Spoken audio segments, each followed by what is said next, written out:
प्रिय दोस्तों, भीखाराम डेंडान चैनल पर आपका हार्दिक अभिनंदन एवं स्वागत है।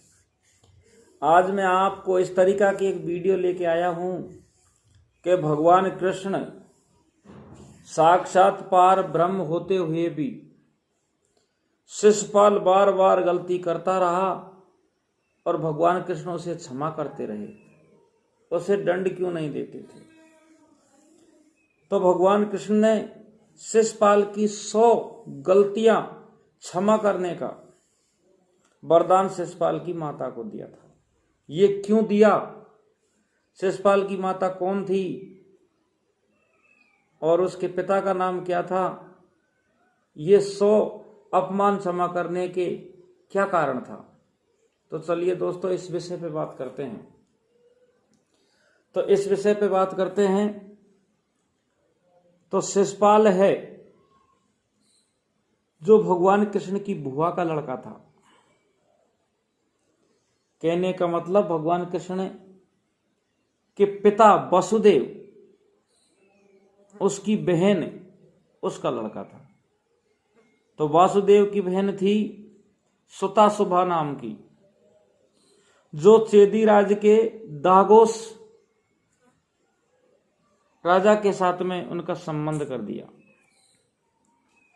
तो सुतासुभा और दागोस के पुत्र होता है जिसका नाम शिशुपाल था। ये भगवान कृष्ण की बुआ का लड़का हुआ। भगवान कृष्ण के एक दूसरी बुआ भी थी जिसको सारा संसार जानता है, पांडवन की माता कुंती। ये भी भगवान कृष्ण की बुआ ही थी। तो चलिए दोस्तों, जब शिशुपाल का जन्म होता है उस टाइम पे शिशुपाल के 3 तो नेत्र और 4 भुजा और गधे की तरह रोने लगा।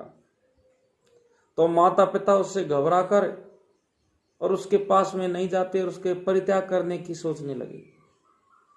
जैसे ही परित्याग करने की सोचते हैं तो उसी टाइम पे आकाशवाणी हुई कि ये एक साधारण बालक नहीं है, इसका परित्याग मत करो, ये बहुत ही अच्छा वीर योद्धा होगा और इसकी मृत्यु का भी मैं भेद बताती हूं। आकाशवाणी कहती है कि इसकी मृत्यु का भी भेद यह है कि ये बच्चा जिसकी गोद में जाएगा और उसी जिस टाइम पे इसकी तीसरी नेत्र जो ललाट पे है वो और 2 भुजा कटकर अगर नीचे गिर जाएंगी तो ये समझना कि इसी से इसका वध होगा, उसी के हाथों में इसकी मृत्यु है। तो अब यह आकाशवाणी को देख करके शिशुपाल के माता पिता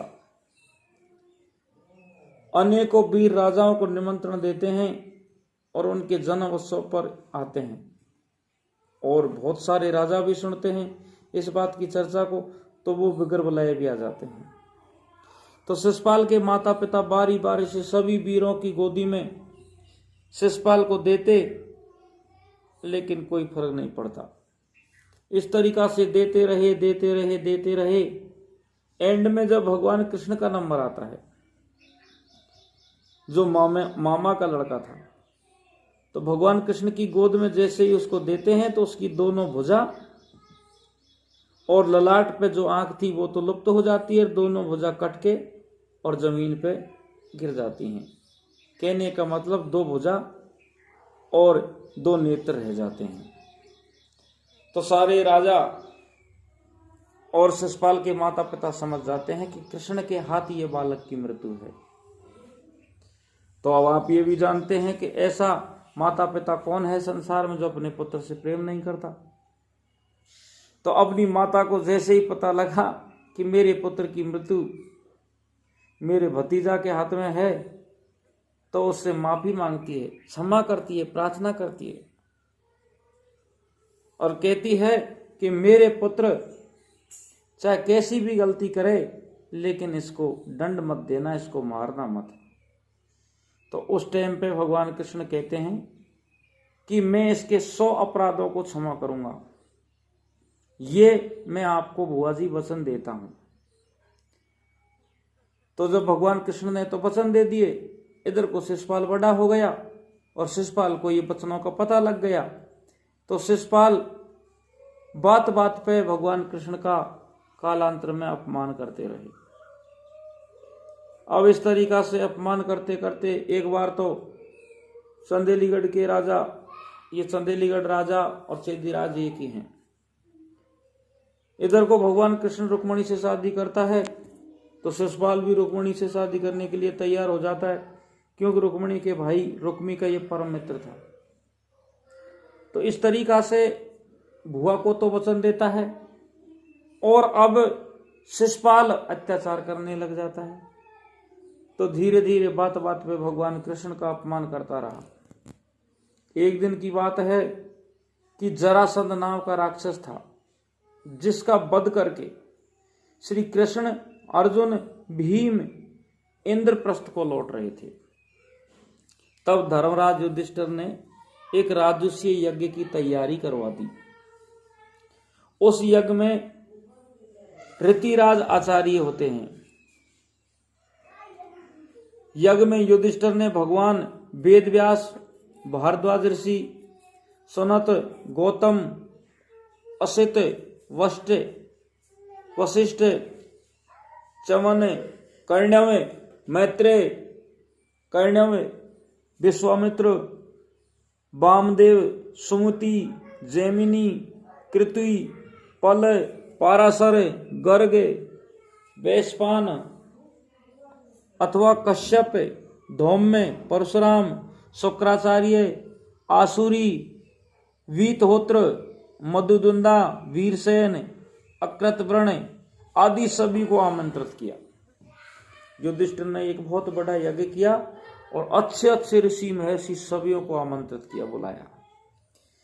अब यज्ञ की पूजा के बाद में यज्ञ की शुरुआत के लिए समस्त सभासदों में से ये विचार होने लगा कि सबसे पहले किस देवता की पूजा की जाए।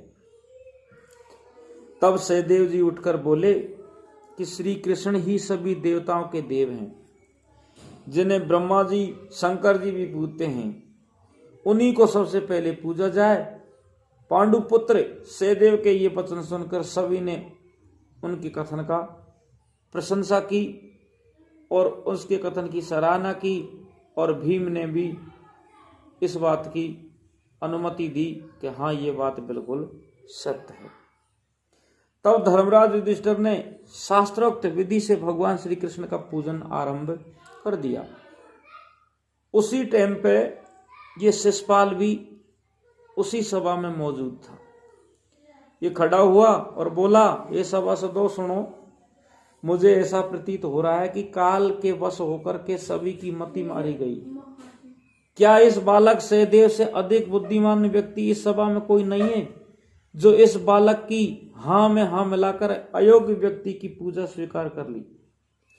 क्या इस कृष्ण से आयु, बल तथा बुद्धि में और कोई भी बड़ा योद्धा नहीं है? क्या यह गाय चराने वाला ग्वाल के समान या नहीं है? या कौवा हविष्य नहीं ले सकता, गीदड़ सिंह का भाग प्राप्त नहीं कर सकता, न इसका कोई कुल है, न जाति है, इसका कोई वर्ण है। यह ययाति के श्राप से कारणवश राजवंशियों ने इनसे यदुवंश को वैसे ही बहिष्कृत कर रखा है। यह जरासंध के डर से परित्याग करके समुद्र में जा छिपा था। इसका पूजा करना ठीक नहीं है।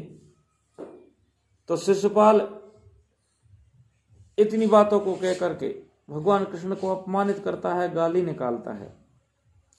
उस टाइम पे शिशुपाल की वाणी को सुनकर के पांडव, मत्स्य, केक, शीर्षवसा, नरपति क्रोधित होकर हाथों में हथियार लेकर के उठ खड़े हुए और श्री कृष्ण से पहले उन्हें मारने के लिए तैयार हुए, लेकिन भगवान ने रोक दिया और वाद विवाद होने लगा। परंतु शिशुपाल को इसमें कोई घबराहट नहीं हुई। कृष्ण ने सभी को शांत करके यज्ञ का कार्य शुरू करने के लिए कह दिया कि ऐसी कोई बात नहीं है, चलो जो कुछ हो रहा है सो ठीक हो रहा है, यज्ञ करो। किंतु शिशुपाल को इसमें कोई फर्क नहीं पड़ा। फिर भगवान कृष्ण ने ललकारते हुए गाली दी भगवान कृष्ण से। तब श्री कृष्ण ने गरजते हुए कहा, बस शिशुपाल, मैंने तेरे 100 अपशब्दों को क्षमा करने की प्रतिज्ञा ली है, इसलिए अब तक तू मेरे हाथों से बचा रहा, तेरे प्राण बचे रहे। अब तेरे 100 अपराध पूरे हो चुके हैं। अभी तू खुद को बचाना चाहता है तो बचा सकता है, वरना अगर दोबारा से गाली निकाली, अपमान किया तो तेरी मृत्यु निश्चित है। लेकिन शिशुपाल के कोई फर्क नहीं पड़ा और फिर भी गर्जता हुआ वो भगवान कृष्ण को गाली देने लगा। तो भगवान कृष्ण को गुस्सा आता है और अपने सुदर्शन चक्र को आदेश देते हैं और शिशुपाल का वध कर देते हैं। तो शिशुपाल का वध जैसे ही होता है तो उसके शरीर से एक ज्योति निकलती है और भगवान कृष्ण में लीन हो जाती है। तो प्रिय बंधुओं, अब शंका करने की बात यह है कि ऐसा अत्याचारी, दुराचारी जिसकी ज्योति भगवान कृष्ण में लीन हो गई, ये लीन होने का कारण यह है कि शिशुपाल पहले के जन्म में, 3 जन्म से पहले भगवान विष्णु के द्वारपाल जय और विजय थे। ये सनकादिक ऋषियों के द्वारा श्राप मिलने से ये हिरण्याक्ष और हिरण्याकश्यप बने, उसके बाद में रावण और कुंभकर्ण बने और ये तीसरे अवतार में कंस और शिशुपाल बने, जो विष्णु भगवान ने वराह रूप में और नृसिंह रूप में पहले इनका उद्धार किया। इसके बाद में श्री राम अवतार में रावण और कुंभकर्ण का उद्धार किया और फिर तीसरे अवतार में भगवान कृष्ण बन करके शिशुपाल और कंस का वध किया। तो प्रिय दोस्तों, मेरी कथा इस जगह संपूर्ण होती है। अगर आपको अच्छी लगे तो लाइक जरूर करना।